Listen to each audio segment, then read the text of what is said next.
Hey everybody, it's Ricardo, and welcome to one of the new kind of sets we made here for Today on the Spot, specifically for a Connect demo, which is what we got going on right here. We have Sam Mullen from Sega, who's going to talk to us about Free Riders, Sonic Free Riders.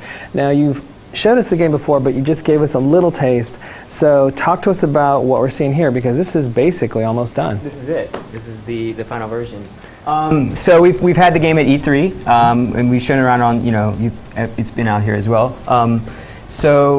But in full version, it's actually it's turned out to be an extremely full-featured game. We have 5 modes, tons of characters, tons of stages, tons of customizable parts to put on your gear. We're really happy with how it turned out. All right, well, let's dive right in and show us something we haven't seen before. And one thing I should probably have you show the folks at home. Mm-hmm. So there's a little microphone up there, icon on the screen. Right. Voice command actually works in this game. Do you want to show us? Yes, absolutely. So for example, on this screen we have a couple different modes. So you could say free race, tag race, relay race, tutorials, time attack, World Grand Prix. So, and if you were going to hop in a World Grand Prix, what would you say? You would say select. Select. It pops right in. Nicely done. And I take it this is kind of setting it all up? Yep, that's what that would be. That kind of looks like Dr. Robotnik / Eggman? Yeah, that's the secret. You're going to have to play the game to find out. All right. So here's some examples of some of the characters that we have.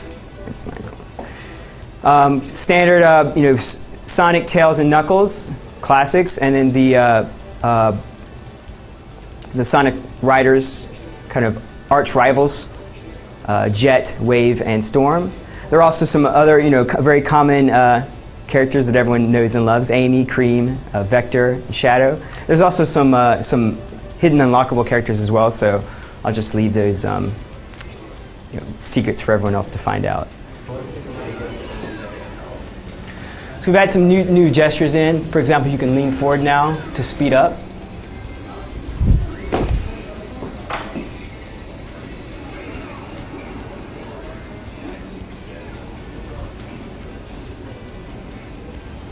Now, were you able to punch that gate out of the way because you equipped the power? Because I had the power part. So if I turn around like this, I'll bring my cornering part into play, which allows me to corner a little bit tighter than I would normally be able to do so. And which power up did you pick up?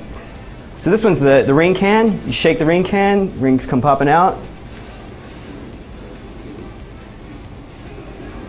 Turn back around this way. And one of the interesting things about the power part as well is that if you can line it up correctly, you can actually punch opponents in the back of the head, which is fun. And in terms of changing up the tricks that you do, is it the timing? Is it sort of how you jump? Because I know that you can also jump and spin. Yeah, there's actually a couple things that kind of go into it. It's a little bit of charging, it's a little bit of jump, it's a little bit of spin. So essentially, the more you charge going into it, that'll knock up your trick level a little bit. If your timing when you're on the jump pad affects it as well, and if you do a 180 or 360, that'll affect it as well. So that's good. Yeah, and one other thing I was going to point out, you're collecting rings and you're leveling up, which is kind of how it's worked in the previous Sonic Riders. How exactly does it work in this particular game? It's essentially the same thing. As you collect rings, as you can see, my dash, my limit, and my power go up. Allows me to boost a little bit quicker, turn a little bit better, and accelerate a little faster as well as I collect rings and go through the stage. If I get hit by a weapon or fall off the map, all my rings come out and drop on the ground and have to start all over. So.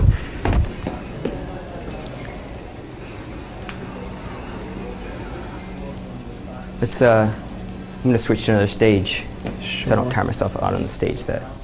So this time I'm going to show you guys bike gear. Everyone's seen the board gear, so let's try something new. Let's try Hang On. Classic. Of course, for folks at home that remember that is a hallowed bike for some.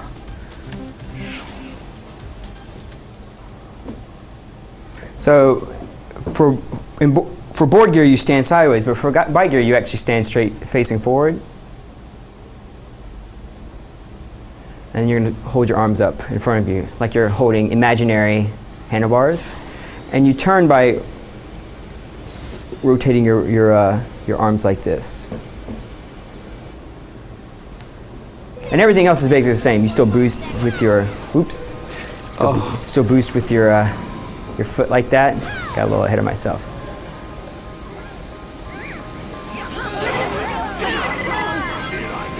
And so it's kind of hard to tell, but is it a case where when you pick a bike gear, the other racers using bike gears, or is it a mix? No, it's a mix. Some characters are actually restricted to using bike gear. Occupation?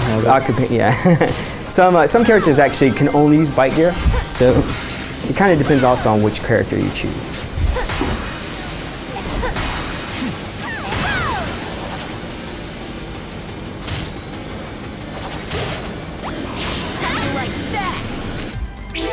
All right, well then, that is your first look at the single-player stuff in Sonic Free Riders, but it's only the first of 2 demos. If you guys come back next week, we're going to be checking out the multiplayer options, including what you would call a date mode, I guess. Yeah, it's kind of the date mode. All right, we'll see. Have that to look forward to, but until then, let's go back to the show.